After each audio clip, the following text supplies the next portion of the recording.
بسم اللہ الرحمن الرحیم۔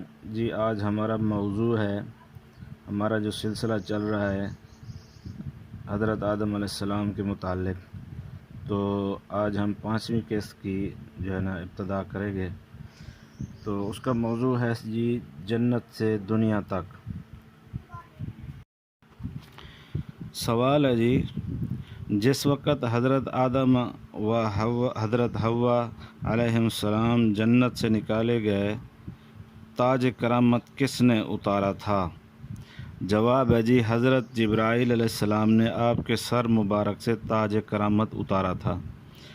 پھر سوال ہے جی، حضرت آدم علیہ السلام نے جس درخت کا پھل کھایا تھا، یہ کون سا درخت تھا؟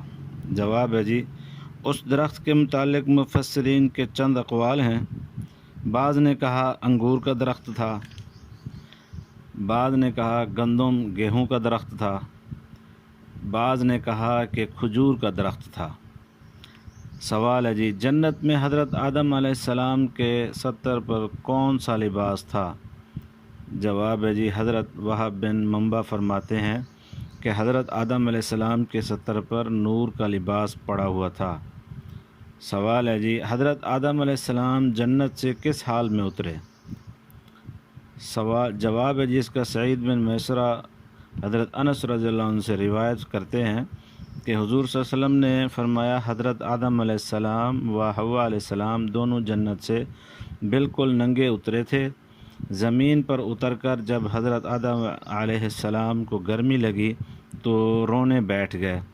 حضرت حوا علیہ السلام سے کہنے لگے، اے حوا علیہ السلام، مجھ کو گرمی ستا رہی ہے۔ اس کے بعد حضرت جبرائیل علیہ السلام جبرائیل امین تشریف لائے اور حضرت آدم علیہ السلام کو فرمایا کہ یہ روئی ہے، اس کو اس طرح کاٹو اور بنو۔ حضرت آدم علیہ السلام و حوا علیہ السلام کو حضرت جبرائیل نے کاٹنا اور بننا سکھلایا، مگر اس حدیث کو محدثین نے راوی میں شمار کیا ہے۔ سوال جی، حضرت آدم علیہ السلام و حوا علیہ السلام نے دنیا میں آنے کے بعد سب سے پہلے کس چیز کا لباس بن کر پہنا؟ جواب ہے جی حضرت آدم علیہ السلام نے بھیڑ کے بالوں کو کاٹا اور ان کو بن کر اپنے لیے جبہ اور حضرت حوا علیہ السلام کے لیے دری یعنی لفافہ مثل عربی قمیص کے اور ایک اوڑھنی تیار کی۔ آج جی ہم نے ایک موضوع پڑھا جنت سے دنیا تک، تو یہ ہمارا موضوع تھا۔